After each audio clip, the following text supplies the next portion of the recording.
O Código de Processo Civil, lá no seu artigo 528, prevê o procedimento de cumprimento de sentença que reconheça a exigibilidade da obrigação de prestar alimentos. E lá no parágrafo 3º, o artigo 528 admite a possibilidade de prisão civil do devedor de alimentos quando ele deixar de cumprir a obrigação referente ao débito considerado recente. E a lei considera como débito recente aquele referente a até as 3 últimas prestações que se venceram antes do ajuizamento dessa execução, bem como aquelas prestações que forem vencendo no curso da execução.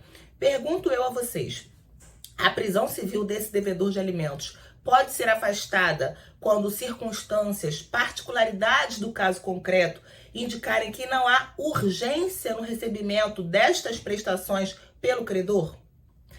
O Superior Tribunal de Justiça, por meio da sua 3ª turma, recentemente decidiu que sim, essa prisão civil pode ser afastada quando ficar constatada a ausência de urgência no recebimento desse crédito pelo credor. Na hipótese que foi julgada pela 3ª turma do STJ, a credora já tinha atingido a idade de 26 anos, se formado em direito, cursava uma pós-graduação, já atuava em um escritório de advocacia e tinha condições de manter o seu próprio sustento. Ocorre que ela executava prestações que não foram pagas pelo seu pai devedor. Entendeu o Superior Tribunal de Justiça que sim, ela obviamente tem o direito de executar essas prestações que se venceram e não foram ainda objeto de prescrição.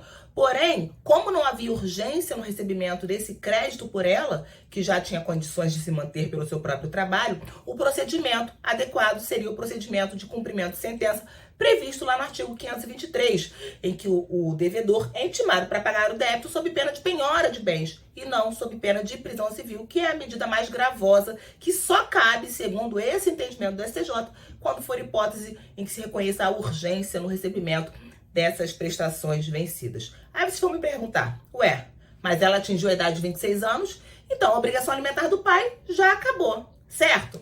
Depende. Porque o próprio Superior Tribunal de Justiça, por meio da sua súmula 358, entende que o cancelamento da obrigação alimentar não é automática quando o filho atinge a idade de 18 anos ou encerra os seus estudos. Depende sempre de prévia decisão judicial nesse sentido. Então, precisa esse devedor de alimentos ajuizar uma ação de exoneração ou requerer a exoneração nos próprios autos da ação de alimentos.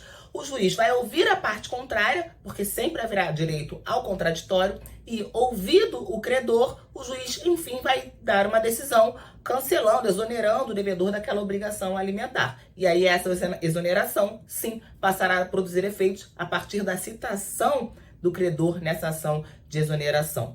Até que haja uma decisão judicial de exoneração, o devedor continua devendo, continua sendo devedor dessa obrigação alimentar, mesmo o filho já tendo atingido a idade de 18 anos, ou no caso concreto em que já tinha até atingido a idade de 26 anos.